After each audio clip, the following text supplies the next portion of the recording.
nos dirigimos al país y a la clase política representada en el Congreso de la República. En fin, ahí naturalmente se hace necesario propiciar un ambiente de unidad, etc. Por ello, consideramos que la investidura del gabinete ministerial es una oportunidad valiosa para la exposición detallada de las ideas del programa de gobierno y un importante espacio para el debate. Consideramos que esta figura constitucional permite la legitimación jurídica y política. La investidura debe ser interpretada como parte del ejercicio democrático, como instrumento eficaz en la tarea de gobierno y nunca como una medida de presión.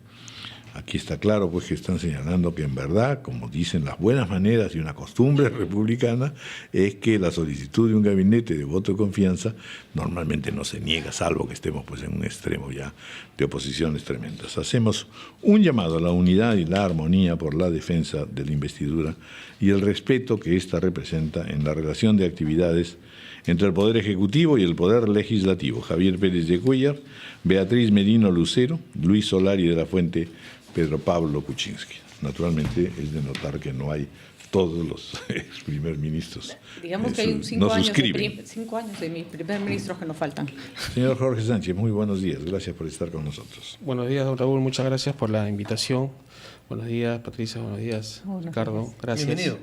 Gracias, muchas gracias. Nos ha hecho recordar usted, pues, en fin, todas las tareas de Perú Explorer. 10 años. 10 años que en realidad, la primera pregunta sería, acá dice el descubrimiento del ojo Chavín. Yo tendría que preguntarle si después de estos 10 años tenemos el descubrimiento de la oreja, del oído gubernamental y oficial. Bienvenido. Bueno, buenos días, gracias. Sí, gracias a Dios la gran generosidad y inteligencia del viceministro Luis Jaime Castillo ha hecho propicio que forma parte de la avanzada. Que forma parte de la avanzada porque tiene una mirada refrescante de la historia, la está actualizando y de alguna manera nos ha dado pie para poder organizar este top que en realidad se va a traducir en un libro, en un recuento, que es un resumen histórico de casi 10.000 años de historia, que se va a constituir en un reporte anual, porque va a ser un anuario. Hablamos de un volumen de colección de 400 páginas que va a incluir fotografías, mapas, textos hechos por los propios arqueólogos de manera muy sencilla, que va a estar al alcance del público y que sobre todo va a refrescar la cronología histórica, porque muchas veces salen descubrimientos en diarios, en medios, pero a veces son noticias de 24 o 48 horas, pero que no terminan en un buen puerto editorial. Y lo que queremos ahora es justamente eso, que estos descubrimientos terminen en un volumen editorial que salga cada año y que se constituya en el documento histórico del Perú, en el volumen, digamos, no digamos oficial, pero sí en un documento permanente de salida anual y que por supuesto sea un receptor de la iniciativa arqueológica y de los grandes científicos del Perú. Hay grandes descubrimientos, casi cada 3 semanas en el Perú ocurre 1 o 2 descubrimientos nuevos que se van perdiendo en la memoria colectiva y lo que queremos hacerlos es registrarlo, porque en realidad el TOP y Perú Explorer es un observatorio permanente, 24 horas que estamos en contacto con arqueólogos, no solamente con los grandes y destacados arqueólogos peruanos, sino con los más jóvenes, arqueólogos jóvenes que hacen descubrimientos en varias partes del Perú. ¿Quién financia eso? Generalmente es la iniciativa privada. Nada más. La iniciativa privada, pero ahora contamos, como se lo decía don Raúl, contamos con el apoyo de don Luis Jaime Castillo, el viceministro de Patrimonio Cultural, que ha tenido esta iniciativa de dar apoyo a estas iniciativas editoriales privadas y que cuentan con el respaldo institucional de ellos. Eso es un espaldarazo muy importante porque sensibiliza y estimula la participación de los arqueólogos peruanos.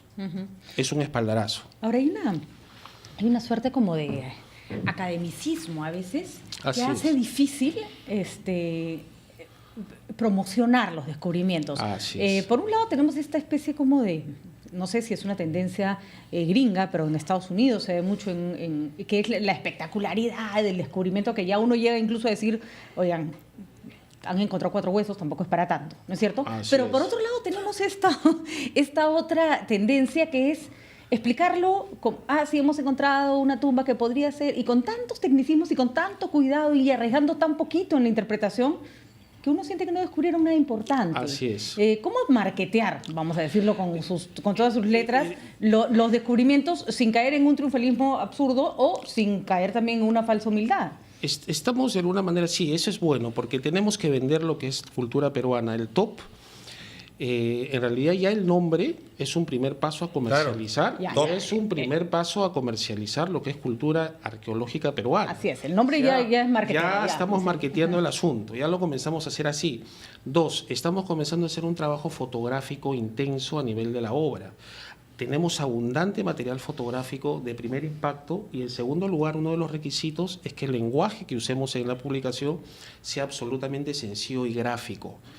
De otro lado vamos a tener el soporte de mucha folletería que va a estar de alguna manera respaldada con el Ministerio de Cultura para que esto a través de las plataformas de comunicación del Ministerio, la plataforma de comunicación de nosotros y los medios de comunicación, el mensaje llega transparente, fácil y de fácil consumo, que con imágenes simplemente tengamos toda la cronología histórica del Perú a un solo vistazo. Y otra cosa, sin mucha cosa. Otra cosa es, la publicación me parece fantástica, pero por ejemplo, si uno viaja por el Perú, Machu Picchu, por poner un ejemplo, ni digo Ollantaytambo y los otros grandes complejos arqueológicos que tenemos solo en el Valle Sagrado, uno escucha tantas versiones de lo mismo, tan alucinadas de parte de tanto guía improvisado, que termina desvalorizándose lo que en realidad eso significa.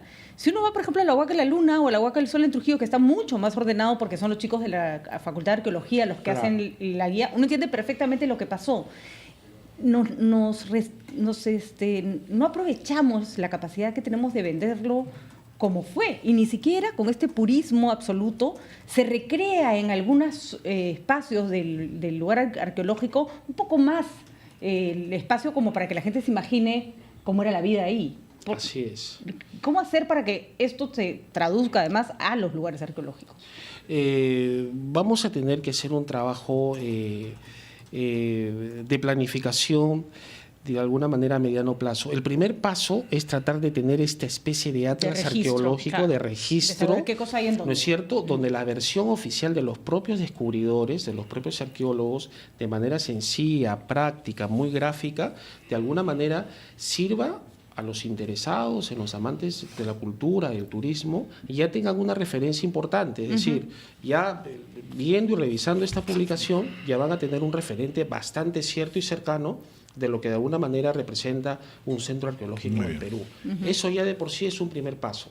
El segundo paso ya será preparar programas o proyectos de comunicación que se enlacen muy bien con la versión que todos recibimos cuando hacemos un paseo por el Perú, y de alguna manera se complemente y se refuerce. A ese nivel, esa es ya la gran especialidad del turismo, que México en ese sentido nos da grandes ejemplos. Bueno, muchas gracias, señor Jorge Sánchez, director de Perú Explorable. Mañana es la presentación de la convocatoria del Ministerio de Cultura, 10:45. Están todos invitados. De la Nación. Muy bien, muchas gracias. Muchas gracias.